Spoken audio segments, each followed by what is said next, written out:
they're telling me I'm running a little long here on the news. I'm sorry, guys, but there's a lot of news. What can I say? Steger has a group, the high-rise apartments over in Dunkirk, and I just want to mention that they have a next month's Mass will be celebrated on Ash Wednesday, February 17th at 10 a.m. in the community room. Ash Wednesday. It's coming. It's right around the corner. That means Easter's right around the corner, right? Wonderful. Tulips, crocuses. Oh, gosh. The president over there is Rayner. Enough. I know. They're telling me I'm finished with the news. If I don't get on with it, they're going to cut me off the air. Okay. We'll take a moment and have a public service announcement here, and then we're going to come on with the geezer, who's a different geezer this time. This is for you. Fix a computer. I'd never been outside of Seattle. Never even thought about being a volunteer. Until the Rotary Club gave me an opportunity. At our high school here in Seattle, Rotary Club supports a program called Computers for the World. We would build older computers and then personally take them to places where people can't afford them. We've taken computers to Mozambique, Lima, Mexico, and in my hometown in Russia. It's a big effort and everybody contributes. The students, the teachers, and the Rotary volunteers. We get real-world experience that we need to be successful. I've learned so much just by volunteering. Computers for the World is one of many Rotary programs that relies upon volunteers of all ages from the community. It's my way of making a positive impact on the lives of others. It's a great example of the power of volunteerism. You should volunteer. The world is counting on you.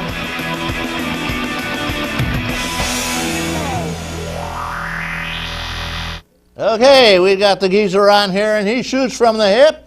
And I don't know what's going on here. My hitter isn't shooting. There it goes. I don't know. Your hitter isn't shooting. The hitter isn't shooting. Okay, this is Jeff Zook, and Jeff has something, a new angle on why we're in a huge depression. You're on.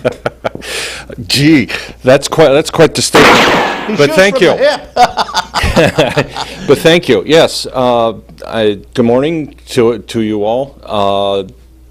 The thing that I saw was even with our mortgage and everything else, I think there's something more that's behind it that the major media hasn't even covered, and it affects everybody. I don't care who it is.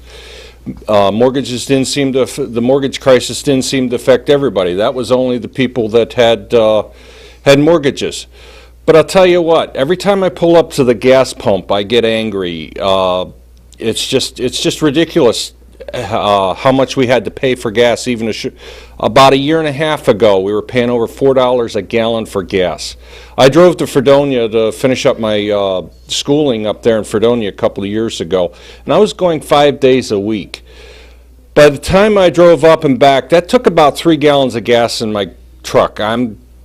It doesn't get a whole lot of mileage, but you know, at $4 a gallon, that equates into probably about 150 to 200 bucks a month or more. And you know, by that time, that's another major bill that most people weren't counting on. So I was happy to see gas prices come back down again for a little while. But I notice again, the economy is supposedly getting better, and you know what? Gas prices are back up again. They're headed to $3 or $2.90 something, $2.91, $2.93 here in Mayville. So I don't know what we can do about it, but you know, maybe drive a little less or whatever. And you know, I'm not sure what to do because you know, like I said, major media has not covered this. They don't think about it, and I don't know why, but it's the one thing that is the bottom line that I feel has affected everybody. I don't care what income bracket you're in. It has affected everybody. Thanks, Reed. Thank you, Jeff Zook. Yeah, the gas prices are climbing right back up again, and the Arabs are all smiling. and the Texas oilmen are smiling, and the refiners are smiling, and everybody's happy. You and I are going broke, and I'm not so sure that highly celebrated comeback in our economy is fact yet. Believe me, too many people don't have jobs. All right, now we have a group of folks here, and before we get on to them, we're going to I want to introduce them briefly here, and could we have a camera on these ladies? We have a nice team here. We have sitting next to me, we've got Judy Loomis, and let's see, there she is, okay. And next to her we have Celeste Kerns, and we have Hilda Spann. And these three folks are giving their life, their time, their money, their blood almost, to foster caring for cats that have no home. And they contribute tremendously to our community, I might add, not only giving wonderful life to these cats who would be dead otherwise and suffer in pain before they die. They are providing our community with some beautiful, beautiful cats that are all fixed up and ready to roll. And it's just a wonderful gift. And so I want you guys to talk about the cats and about your what you do. And we'll start with Hilda. You wanted to talk a little bit. Yes, I have a restless cat. Yeah, you have a beautiful This is little... Allie that Celeste is fostering. She's a beautiful calico female. Was she abandoned? Yes, she family was. moved away. Her family moved away, family from Westfield.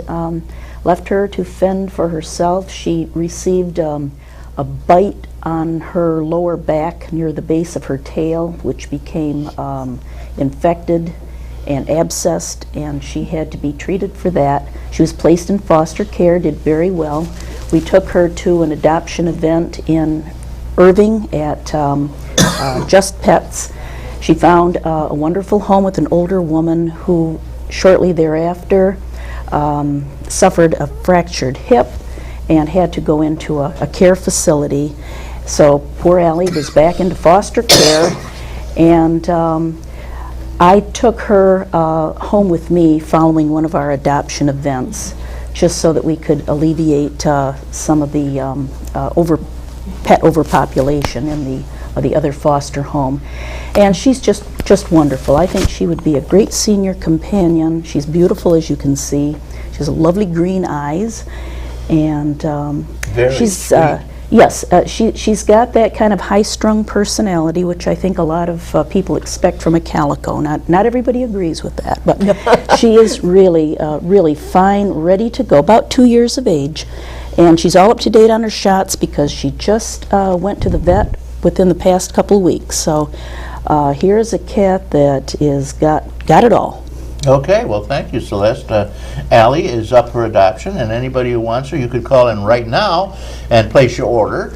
I'll give you the number. Anybody wants to call in for any reason, do call in. I got some nice gifts. I'll give you $5 off at that wonderful little restaurant down at the foot of the hill here, the Lakeview, and I'll also give you a Big Mac. And let's see, everybody who calls in today will receive this beautiful ceramic handcrafted cup by the great ceramist Inchina, and he signs every one on the bottom, and you will love that. It'll be delivered to your home, and it'll be a priceless antique eventually. We also, I think I'll give the first caller, I'll give you $5 off at Tops Friendly Markets over in Dunkirk, and soon to be in Westfield, I hear. Let's hope so. Reed, all right, yeah. We have something new happening with Westfield Stray Cat Rescue. Something new? We started 2 years ago. We're a 501 C nonprofit, and we just started a long-range planning committee to look at the possibility of a shelter. We love fostering cats, but there aren't enough spaces for cats. We need a place where we can isolate a cat at first if we aren't sure if it's healthy or not. We need a good place to show cats for adoptions.